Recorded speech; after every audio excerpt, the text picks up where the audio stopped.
तो hello everyone, says classes के physics channel पे आपका स्वागत है। आज हम पढ़ेंगे lecture 1, first lecture of class 11th chapter 4। मतलब कि हम मोशन इन प्लेन स्टार्ट करने वाले हैं। इतनी सारी वीडियोस हमारी हो चुकी हैं, आपने देखा ही होगा प्लेलिस्ट में। चैप्टर 1 कंप्लीट हो गया है, चैप्टर 2 कंप्लीट हो गया है, चैप्टर 3 तक कंप्लीट हो गया है। अब हम चैप्टर 4 शुरू कर रहे हैं क्लास 11th का। सिमिलरली आप प्लेलिस्ट में क्लास 12th में जाएंगे तो 12th में भी ऐसे चैप्टर्स के वीडियोस आते जा रहे हैं और आते जाएंगे। चलिए, तो आज हमारा है पहला lecture types of vector. Vector और उसके टाइप्स पढ़ेंगे, मतलब बिल्कुल बेसिक, क्योंकि क्लास 11th में देखो आप लोग बेटा अभी आए हो, ठीक है। तो क्लास 11th में आप आए हो तो वेक्टर आपके लिए बिल्कुल नया सब्जेक्ट है, नया टॉपिक है। अब इस नए टॉपिक को कैसे डील करेंगे? बिल्कुल बेसिक से, फाउंडेशन से पढ़ेंगे। बिल्कुल फाउंडेशन से आपको बताऊंगा, वेक्टर में दिक्कत ही नहीं आएगी। एक एक चीज आप लेक्चर 1 से लेके लेक्चर 5 तक देखिए। हम धीरे धीरे लेक्चर इसमें वेक्टर्स को कैसे पढ़ना है, बेस कैसे डेवलप करना है, बेस डेवलप करने के बाद उसके क्वेश्चंस को कैसे करना है, रिप्रेजेंट कैसे करेंगे, उसको रिजॉल्व कैसे करेंगे, क्योंकि रिजॉल्व तो बहुत इंपॉर्टेंट है ना। उसके बाद इसको एडिशन के जो लॉज है हमारे 3 लॉज, उन लॉज के बारे में, उसका एनालिटिकल मेथड, उसको सॉल्व कैसे करेंगे, मतलब बहुत सारी चीजें बात करने वाले हम वेक्टर में। तो धीरे धीरे वेक्टर की ये वीडियोस आपके पास आती रहेंगी। अभी फिलहाल हम स्टार्ट करते हैं बिल्कुल बेसिक पार्ट पे, that is lecture 1 of class 11 chapter 4 vector and it's type. चलिए, सबसे पहले देखो, सबसे पहले हम बात करेंगे फिजिकल क्वांटिटीज की। जैसा कि आपको पता है कि फिजिकल क्वांटिटीज 2 तरीके की होती हैं। एक फंडामेंटल क्वांटिटीज होती हैं और दूसरी होती है डिराइव्ड क्वांटिटीज। फंडामेंटल क्वांटिटीज आप यूनिट एंड डायमेंशन चैप्टर पढ़ा है, सबसे पहला टर्म ये पढ़ा होगा ये यूनिट एंड डायमेंशन में, फंडामेंटल क्वांटिटीज क्या होती है। 7 फंडामेंटल क्वांटिटीज याद करी होंगी आपने वहां पर। वो सातों के नाम हमने यहां पे लिख दिए हैं। देखो, the first is mass, second length m l, ठीक है, थर्ड टाइम, फिर electric current, temperature, amount of substance and luminous intensity, जिसके बेसिस पे आपने पूरा डायमेंशन पढ़ा है, यूनिट एंड डायमेंशन, ठीक है। फंडामेंटल क्वांटिटीज मतलब पूरी बेसिक क्वांटिटीज हैं। अब इनसे ही डिराइव्ड क्वांटिटीज बनती हैं। डिराइव्ड क्वांटिटीज मतलब किसी दूसरी चीज से बनी। जैसे फोर्स ले लो, फोर्स क्या होता है? फोर्स होता है मास इनटू एक्सेलरेशन। तो देखो, force is a derived quantity, क्योंकि ये 2 अलग क्वांटिटी से डिराइव हो रही है, 2 अलग क्वांटिटी से बन रही है। तो दैट इज मास और एक्सेलरेशन। एक्सेलरेशन भी किसी क्वांटिटी से बना है, ठीक है। इसी तरीके से कई सारी डिराइव्ड क्वांटिटीज हो सकती हैं। तो these are the basic classified into 2 categories. These are basically classified into 2 categories, scalar and vector. अब हमें इन 2 के बारे में पढ़ना है, स्केलर एंड वेक्टर।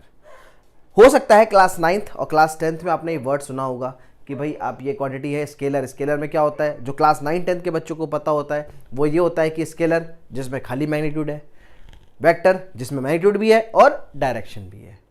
लेकिन अब इसे हम डिटेल में पढ़ेंगे, क्योंकि वही वेक्टर पूरा एक चैप्टर के नाम पे आपके पास आ गया है। चलिए, now first is scalar quantity. थोड़ा सा स्केलर क्वांटिटी के बारे में देख लेते हैं, हालांकि आप इसमें आपको पता ही है, बट फिजिकल पहला पॉइंट है physical quantity which has only magnitude. Simple, अगर मैं कह रहा हूं कि मैंने फोर्स लगाया, तो फोर्स में अगर मैं कहूं कि सिर्फ मैंने 5 न्यूटन का फोर्स लगाया, तो ये जो 5 न्यूटन है ये मैग्नीट्यूड है। 2 किलो चीनी लेके आए, तो 2 किलो चीनी सिर्फ उसकी क्वांटिटी बता रही है, मतलब उसका मैग्नीट्यूड है, ठीक है। अब इट मे हैव और मे नॉट हैव डायरेक्शन, और इट मे हैव और it may not have direction. अब देखो, ऐसा इसलिए कह रहे हैं क्योंकि एक एक्सेप्शन केस, मान लीजिए एक करंट ले लो।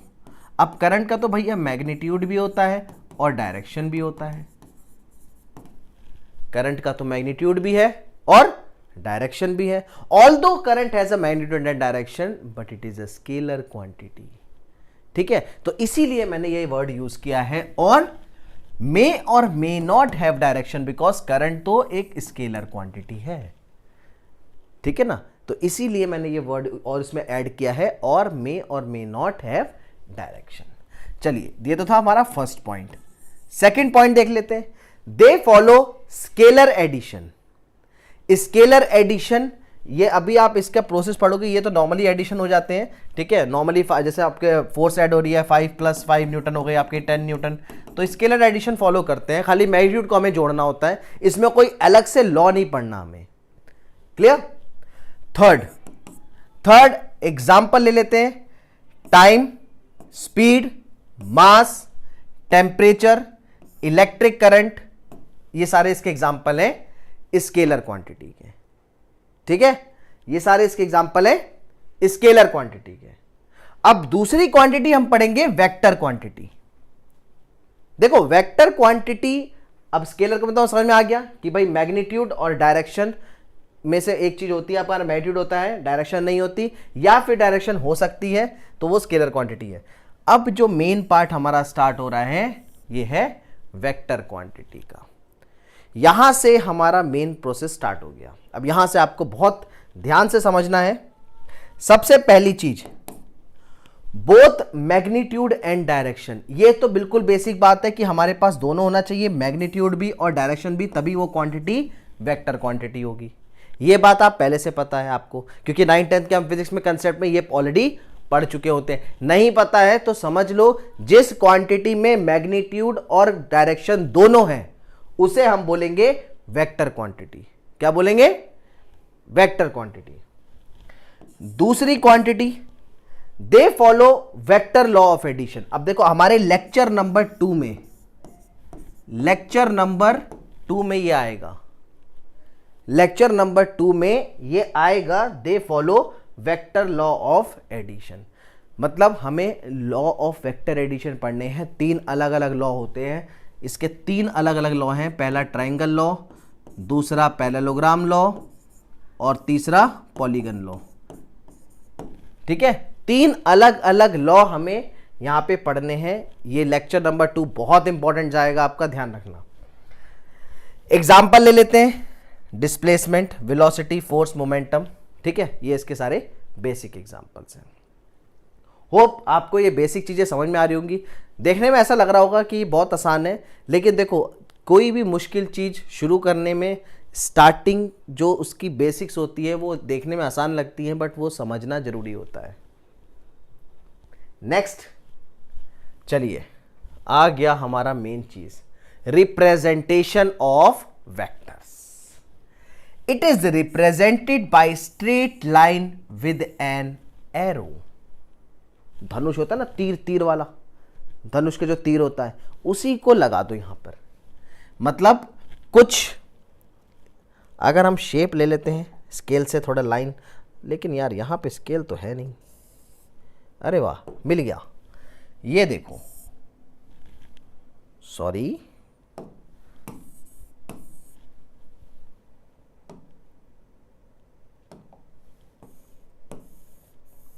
अच्छा जी, ये ऐसे नहीं मिट रहा है, कोई बात नहीं,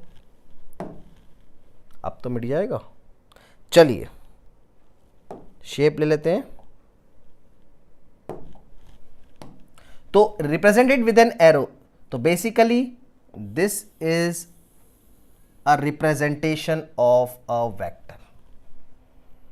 this is a representation of a vector. Vector को हम एक एरो के रूप में रिप्रेजेंट करते हैं। अब देखो एरो में भाई यहां पर एक हेड होगा, जो एरो जो ये वाला पार्ट है, जो तीर वाला पार्ट है, this is head and this is tail, ठीक है। बेसिकली ये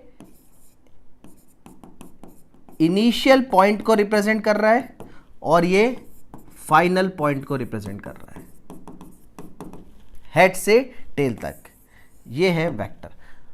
अब ये तो है रिप्रेजेंटेशन। अब इसे यूज कैसे करना है वो सीखेंगे।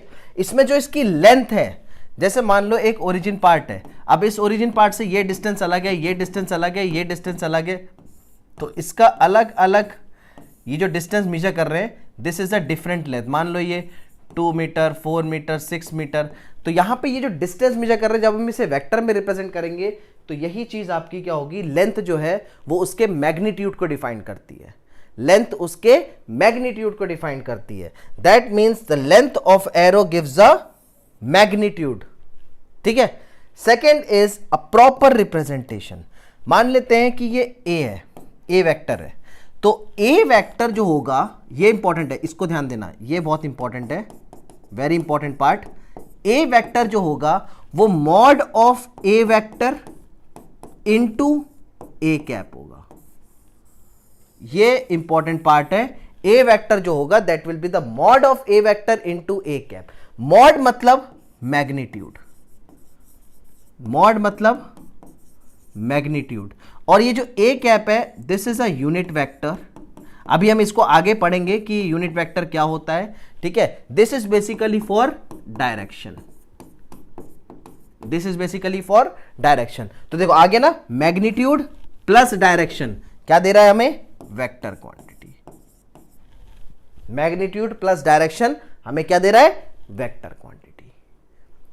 इतना बात समझ में आ गया। तो ये था हमारा बेसिकली रिप्रेजेंटेशन, कैसे रिप्रेजेंट करेंगे, ठीक है। आगे बढ़ते हैं। इसके बाद नेक्स्ट आता है हमारा टाइप्स ऑफ वेक्टर, शुरू हो गया यहां से। अब सबसे पहला टाइप है हमारा पोजीशन वेक्टर। सबसे फर्स्ट टाइप है पोजीशन वेक्टर। देखो पोजीशन वेक्टर जनरली हम इसको नॉर्मल बहुत यूज करेंगे, ये वर्ड बहुत यूज करेंगे पोजीशन वेक्टर। पोजीशन वेक्टर का मतलब क्या होता है, उस पॉइंट का ओरिजिन के रिस्पेक्ट में जो डिस्टेंस होगा, सिंपल भाषा में देखो, ओरिजिन के रिस्पेक्ट में जो उस पॉइंट का डिस्टेंस होगा। जैसे हम कोऑर्डिनेट ज्योमेट्री पढ़ते थे, आपने क्लास 10th में कोऑर्डिनेट ज्योमेट्री पढ़ी होगी। कोऑर्डिनेट ज्योमेट्री में एक्स वाई प्लेन में एक ए पॉइंट है, तो उस ए पॉइंट की डिस्टेंस ओरिजिन से जो होगी उसी को पोजीशन वेक्टर कहते हैं। चलो देख लेते हैं एक बार। देखो, represents the position of an object with respect to origin, इसे कहते हैं पोजीशन वेक्टर। जैसे मान लो this is x axis, y axis और जेड एक्सिस। ये है, ले लेते हैं हम पॉइंट ए। इस ए पॉइंट का ओरिजिन के रिस्पेक्ट में जो डिस्टेंस है ओ ए, तो ये जो ओ ए वेक्टर है this is position vector. O A ये जो डिस्टेंस है ना, this is position vector. Generally इसको आर वेक्टर भी कहते हैं। जो हम यूज करते हैं तो आर वेक्टर यूज करते हैं। जैसे कॉलम्स लॉ में आप क्लास 12 में देखोगे तो R1 vector, R2 vector use करेंगे, ठीक है। दूसरा, it tells the straight line distance of an object. It tells the straight line distance of an object, ठीक है। स्ट्रेट लाइन डिस्टेंस मतलब इस ए ऑब्जेक्ट की डिस्टेंस, यहां से ओरिजिन से जो स्ट्रेट लाइन डिस्टेंस है, this is the position vector. Clear है? कोई भी दिक्कत? आई डोंट थिंक सो कि इसमें कोई दिक्कत होगी आपको, बहुत आसान चीजें हैं, ठीक है। दूसरा, सेकंड नंबर का है डिस्प्लेसमेंट वेक्टर। डिस्प्लेसमेंट वेक्टर क्या होता है? देखो, नॉर्मली डिस्प्लेसमेंट क्या होता है, the shortest distance between initial and final point. भाई ए पॉइंट है, बी पॉइंट है, ए पॉइंट से बी पॉइंट तक गया, तो यहां से जो बिल्कुल शॉर्टेस्ट डिस्टेंस होगा, शॉर्टेस्ट डिस्टेंस मतलब स्ट्रेट लाइन, शॉर्टेस्ट डिस्टेंस मतलब स्ट्रेट लाइन, तो वो होगा डिस्प्लेसमेंट। और यहां पे अगर हम वेक्टर के फॉर्म में इसको पढ़ेंगे तो यहां पे आप देखो,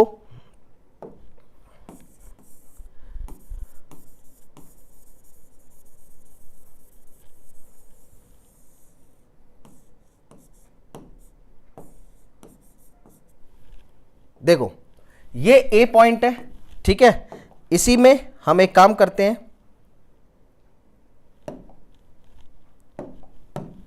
यहां ओ से एक दूसरा पॉइंट ले लेते हैं बी, तो ये ओ बी हो गया, जैसे R1 वेक्टर हो गया, ये R2 वेक्टर हो गया। O B, R2 vector is a position vector of B, ठीक है। ओ बी और ओ ए ये दो पॉइंट है, तो डिस्प्लेसमेंट वेक्टर यहां पे हमारा क्या होगा, डिस्प्लेसमेंट वेक्टर हमारा यहां से होगा ये ए से लेके बी तक, तो here A B is the displacement vector. A B vector displacement vector क्या होगा, ए बी वेक्टर, ठीक है। ये है, देखो A B vector is a displacement vector, ठीक है। It tells how much and in which direction, देखो ये क्या बता रहा है, how much and in which direction an object has change its position. How much कितना, and in which direction option ने जैसे यहां पे अपनी पोजीशन चेंज करी है ए से लेके बी तक, तो ए बी वेक्टर हो गया डिस्प्लेसमेंट। तो हम लिख सकते हैं एग्जाम्पल ए बी वैक्टर, ये जो आ रहा शो हो रहा है, this is the displacement vector. Next चलते तीसरा है polar vector. Polar vector simply vector which has a starting point, simply जो स्टार्टिंग पॉइंट जिसका होता है पोलर वेक्टर होता है, जैसे एग्जांपल डिस्प्लेसमेंट, वेलोसिटी, फोर्स, ठीक है, ये आप जस्ट याद रख सकते हो, इतना इंपॉर्टेंट नहीं है। नेक्स्ट एक्सियल वेक्टर, ठीक है, axial vector basically rotational effect में जो वेक्टर रिप्रेजेंट करता है ना, उसके एक्सिस के अलोंग जो रोटेशन इफेक्ट में, that is called axial vector.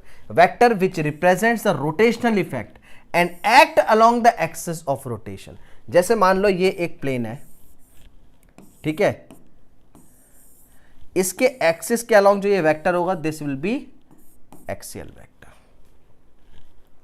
Next चलते हैं, ये हमारा फोर्थ था, फिफ्थ देख लेते हैं। फिफ्थ है इक्वल। अब यहां से देखो, अब ये जो छोटे छोटे पॉइंट्स आएंगे, जैसे यहां पे हमारा आ गया, कौन सा आ गया, इक्वल वेक्टर। अब ये छोटे छोटे पॉइंट्स आएंगे, इस पे ध्यान देना है कि इक्वल वेक्टर कैसे हो रहे हैं, हर किस किस कंडीशन में इक्वल नहीं होगा, अनइक्वल कैसे होगा। अब ये चीजें इंपॉर्टेंट आ गई, देखो यहां से थोड़ा सा ध्यान से समझना, फिफ्थ पॉइंट से, ठीक है। ये है हमारा इक्वल वेक्टर। इक्वल वेक्टर क्या होता है, vector having same magnitude and direction. Vector having same magnitude and direction is called equal vector.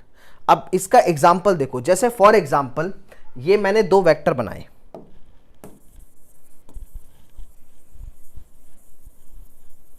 ठीक है, यहां पे समझ लो, आपके जैसे दो वेक्टर ले लेते, चलो, एक हमारा ये हो गया ए वेक्टर और दूसरा हो गया बी वेक्टर,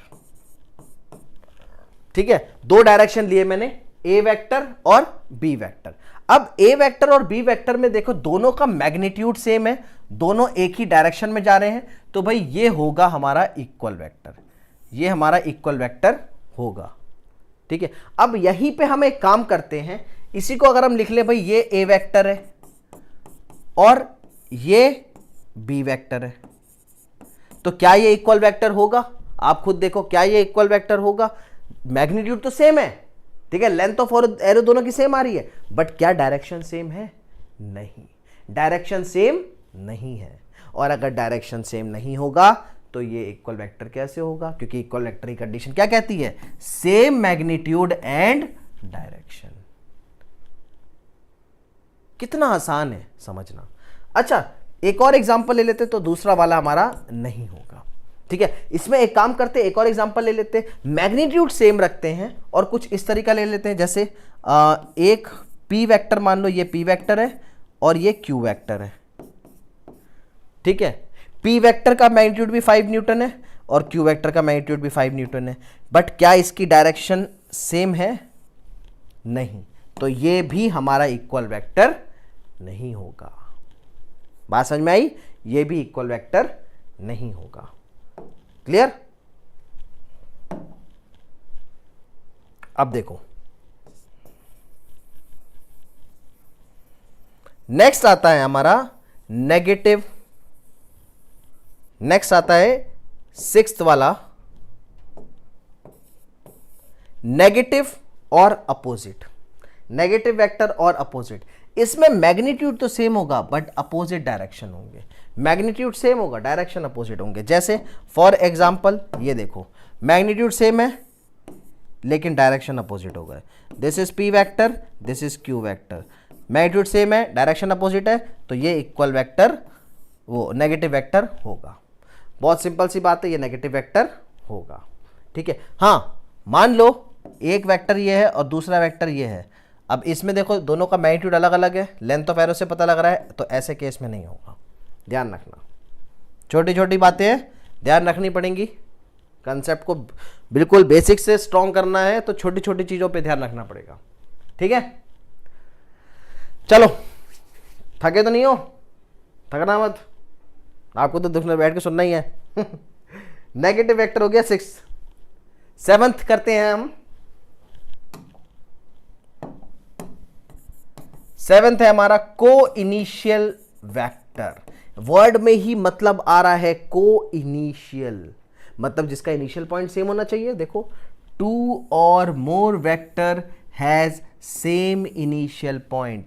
कोई ऐसे दो वेक्टर जिनके दो या दो से ज्यादा जिनका इनिशियल पॉइंट सेम है, इनिशियल पॉइंट सेम है, इसको ड्रॉ कैसे करेंगे? जैसे मान लो ये है, ठीक है, ये 3 वेक्टर है जिनका इनिशियल पॉइंट सेम है। मान लो ये आ रहा है हमारा ए वेक्टर, ये है बी वेक्टर और ये है सी वेक्टर, तीनों का ये इनिशियल पॉइंट सेम है। देखो, तो इसे क्या बोलेंगे? को इनिशियल वेक्टर। ठीक है, बिल्कुल आसान सा। चलो 8th देखते हैं, कोप्लेनर वेक्टर। बार बार मैं वेक्टर लिखना पड़ रहा है, वेक्टर लिखना भूल गया मैं, कोई बात नहीं, अकेले ही करना पड़ता है, थोड़ा सा रह गया सब में, नेक्स्ट टाइम ध्यान रखेंगे। कोप्लेनर वेक्टर, ऐसे वेक्टर जो सारे सेम प्लेन में लाई करते हैं।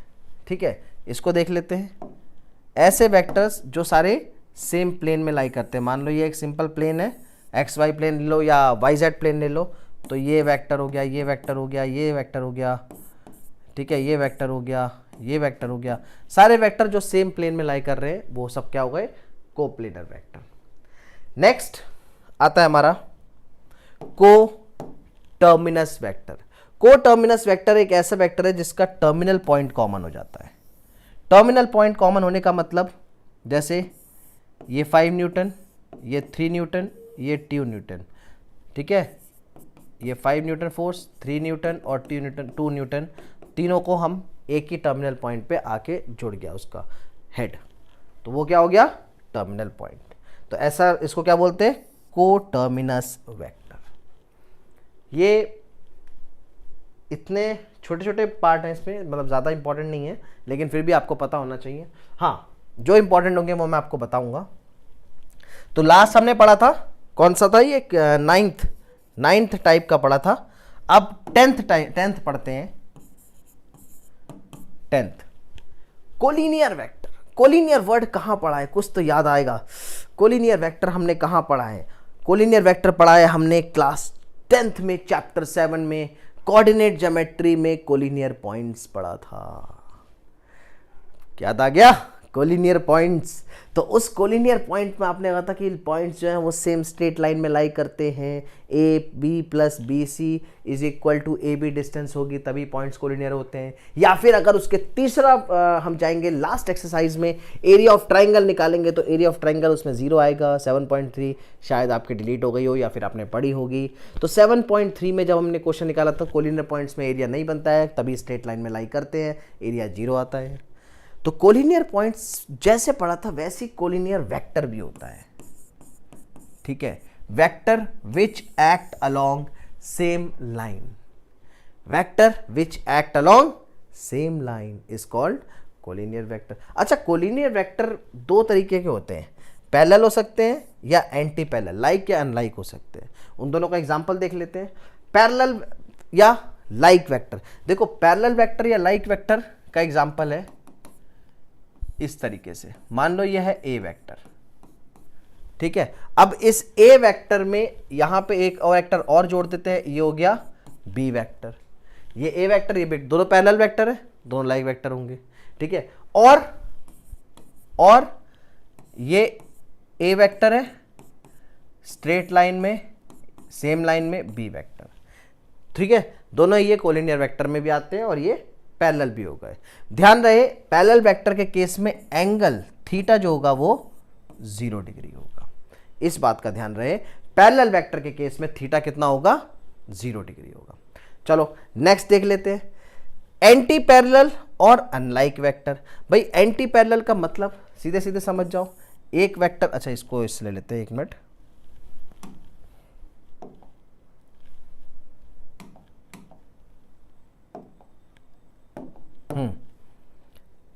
एक वेक्टर अगर इधर जा रहा है, मान लेते हैं पी वेक्टर इधर जा रहा है, तो एंटी पैरेलल का मतलब हो गया इस तरीके से, एक इस साइड जा रहा है तो दूसरा इस साइड जाएगा। या फिर अगर स्ट्रेट लाइन में देखें तो एक वेक्टर इधर होगा, मान लेते हैं ए वेक्टर इधर है, तो हमारा जो बी वेक्टर होगा वो इधर जाएगा। यानी कि ये जो बीच में एंगल बन रहा है दैट विल बी 180 डिग्री, यानी कि थीटा जो बनेगा इसमें वो 180 डिग्री बनेगा। ठीक है, तो this is a case of anti parallel और अनलाइक। नेक्स्ट, अच्छा ये लास्ट हमने जो पढ़ा था दैट वाज 10th, चलो 11th देख लेते हैं। अब थोड़े से बचे, खत्म होने वाला है। फिक्स्ड और localised vector.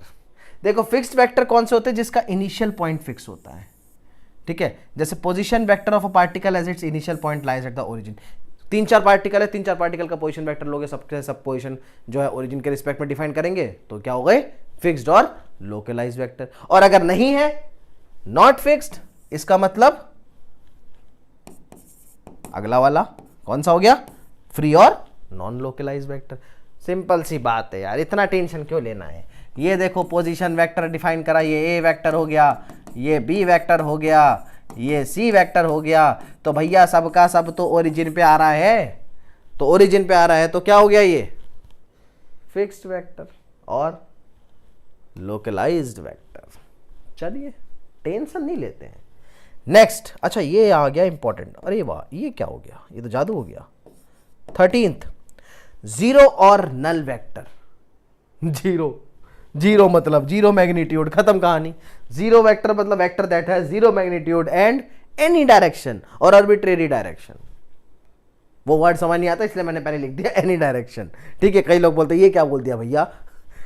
Vector that has zero magnitude and any direction और arbitrary direction is called null vector. चलो ये सब बातें तो हो गई, अब सबसे इंपॉर्टेंट पार्ट। ठीक है, अब जो आए ये 3 लास्ट के, देखो ये 13th हो गया। अब 14, 15, 16, 14, 15, 16 ये सबसे इंपॉर्टेंट जो मैंने सबसे लास्ट में और समझने के लिए रखे थे। चल भाई हटो यहां से। ये देखो टाइप्स ऑफ वेक्टर के सबसे इंपॉर्टेंट 14, 15, 16। सबसे पहले हम बात करेंगे मॉडुलस ऑफ वेक्टर। देखो मॉडुलस ऑफ वेक्टर अभी मैंने सबसे पहला वाला स्टार्टिंग में, बिल्कुल स्टार्टिंग में जाओ, सबसे इसी वीडियो के स्टार्टिंग में जब वेक्टर को रिप्रेजेंट किया था जनरल फॉर्म में, वहीं पे मॉडुलस का वर्ड यूज किया है। मॉडुलस का मतलब होता है सिंपली लेंथ और मैग्नीट्यूड, मतलब खाली मैग्नीट्यूड, उसमें डायरेक्शन इंक्लूड नहीं करना है, सिर्फ मैग्नीट्यूड लेना है। ठीक है, मॉडुलस ऑफ वेक्टर को रिप्रेजेंट करते हैं कुछ इस तरीके से। अगर हम ए वेक्टर को रिप्रेजेंट कर रहे हैं, ठीक है, ए वेक्टर को रिप्रेजेंट कर रहे हैं, तो जनरल फॉर्म क्या होता है? जनरल फॉर्म होता है इसका, जनरली जो हम लिखते हैं इसमें वो कुछ इस तरीके से लिखते हैं, A vector is equal to mod of A vector into A cap. बिल्कुल शुरुआत में मैंने बताया है, तो ये हो गया मॉड ऑफ ए वेक्टर, इसको बोलते हैं मॉडुलस। मॉडुलस का मतलब ही होता है सिर्फ मैग्नीट्यूड। याद रख लो, मॉडुलस का मतलब क्या होता है? सिर्फ मैग्नीट्यूड। ठीक है, अब दूसरा, तो mod of A vector is equal to A. अगर हम मॉडुलस लेंगे तो मतलब उसका ए मतलब उसके सिर्फ मैग्नीट्यूड लेना है, डायरेक्शन नहीं लेना है। 15th बहुत इंपॉर्टेंट, बहुत ही ज्यादा इंपॉर्टेंट, यूनिट वेक्टर। आपके वेक्टर का सबसे इंपॉर्टेंट पार्ट आ गया है यूनिट वेक्टर। ऐसा वेक्टर जिसका मैग्नीट्यूड 1 होता है, नो यूनिट और dimension. Vector of unit magnitude, unit मतलब यूनिटी मतलब 1, मतलब एक ऐसा वेक्टर जो आपको किसी भी चीज का डायरेक्शन लिखना होगा, हम उसका यूनिट वेक्टर लास्ट में लिख देंगे। इसको हम लिखते हैं इस तरीके से, ए कैप। ये देखो ये जो लिखा है ना, ये यूनिट वेक्टर ही है। यहां से भी निकाल सकते हैं, अगर हमें यूनिट वेक्टर को लिखना है तो यहां से भी लिख सकते हैं। देखो A cap is equal to, A vector तो हमारा उस साइड ऑलरेडी था, और इस मॉड को उधर ले जाओ तो divided by mod of A vector. ये बन गया फॉर्मूला। तो यूनिट वेक्टर का फॉर्मूला क्या बना? A cap is equals to A vector by mod of A vector. ये बन गया हमारा फॉर्मूला, जिस चीज का? यूनिट वेक्टर का। ठीक है, उसकी कोई यूनिट नहीं होती। देखो जनरली यूनिट वेक्टर का काम क्या होता है? ये डायरेक्शन देता है, याद रख लो। क्या देता है ये? डायरेक्शन।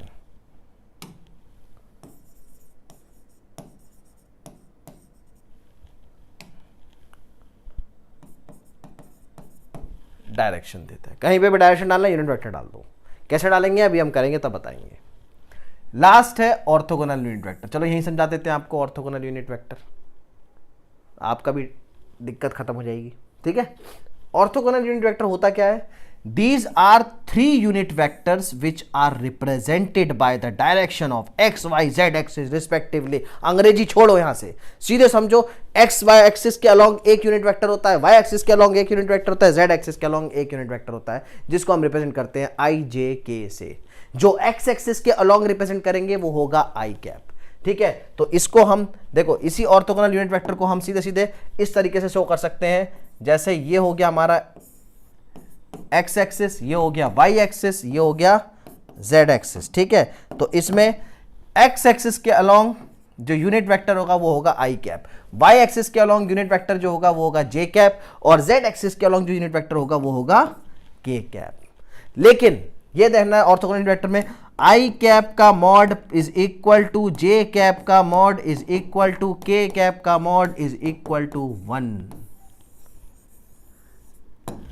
ठीक है, जैसे ऐसे आएगा आपको, देखो 2i cap plus 3j cap plus 4k cap, इस तरीके की इक्वेशन अभी आगे आएंगी। ठीक है, तो ध्यान रखना i कैप हमारे x एक्सिस के अलोंग डायरेक्शन को रिप्रेजेंट कर रहा है, j कैप जो है हमारा y एक्सिस के डायरेक्शन को रिप्रेजेंट कर रहा है, k कैप जो है हमारा z एक्सिस के डायरेक्शन को रिप्रेजेंट कर रहा है।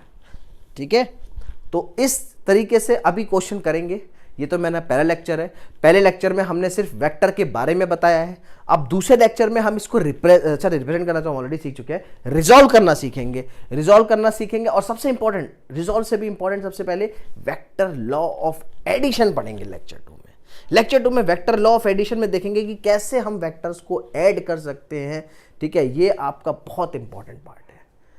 क्लियर? वैसे भी हम देखो, कोई भी चीज फिजिक्स में जब किसी एंगल पे एक्ट होगी तो उसके दो कंपोनेंट रिजॉल्व होंगे। तो वो जो दो कंपोनेंट रिजॉल्व होंगे, मान लो किसी एंगल पे फोर्स लग रही है, मान लेते जैसे मान लो ये टेबल है।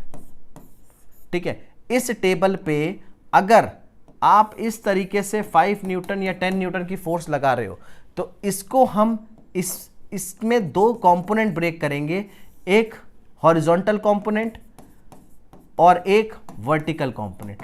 मैं फोर्स की बात नहीं कर रहा, किसी भी चीज की बात कर रहा हूं। किसी भी चीज में आपका कैसे चार्ज का फोर्स है, नॉर्मल मैग्नीट्यूड का फोर्स है, या किसी भी चीज में अगर कुछ एंगल पे एक्ट हो रहा है तो उसके दो कंपोनेंट हमेशा रिजॉल्व होंगे। ठीक है, हॉरिजॉन्टल और वर्टिकल। तो ये जो रिजॉल्व करने वाला सिस्टम है, ये हम यहीं पे सीखेंगे, कैसे रिजॉल्व करते हैं कंपोनेंट को। ठीक है, ऐड कैसे करते हैं, डॉट प्रोडक्ट क्या होता है, क्रॉस प्रोडक्ट क्या होता है, क्वेश्चंस करेंगे इसके बारे में आगे आने वाले लेक्चर्स में। तो आई होप यहां पे पहला लेक्चर आपको समझ में आया होगा। बिल्कुल आप अगर अभी तक आपने मेरे चैनल को सब्सक्राइब नहीं करा है तो प्लीज लाइक करो, सब्सक्राइब करो, शेयर करो। बहुत सारी वीडियोस आने वाली हैं, बहुत मेहनत लगती है वीडियो बनाने में, एक लाइक तो कर ही सकते हो। ठीक है, दूसरी चीज, आपको सीक्वेंस में क्लास 11th 12th का लेक्चर के वीडियोस, मतलब सारी वीडियोस मिलेंगी लेक्चर 1, लेक्चर 2, लेक्चर 3, बिल्कुल सीक्वेंस में। आप sageclasses.com की वेबसाइट पे भी जाओगे, वहां पे भी आप class 11th class 12th accountancy Sakshi ma'am पढ़ाती हैं। ठीक है, वहां पे आप देख सकते हो, और फिजिक्स मेरे लेक्चर्स वहां पे आप देख सकते हो। अभी हालांकि हम 3rd चैप्टर पे पहुंचे हैं क्लास 12th में, और क्लास 11th में हम 4th चैप्टर शुरू कर चुके हैं, मोशन इन प्लेन। इस साल आपके धीरे धीरे सारी वीडियो सीक्वेंस में, जहां से जिस तरीके से बच्चे को तैयार होने के लिए जिस सीक्वेंस में पढ़ाई करनी होती है, उसी सीक्वेंस में मैं आपको सारी वीडियोस लेके आऊंगा। तो मिलते हैं हम नेक्स्ट वीडियो में। Thank you, love you all.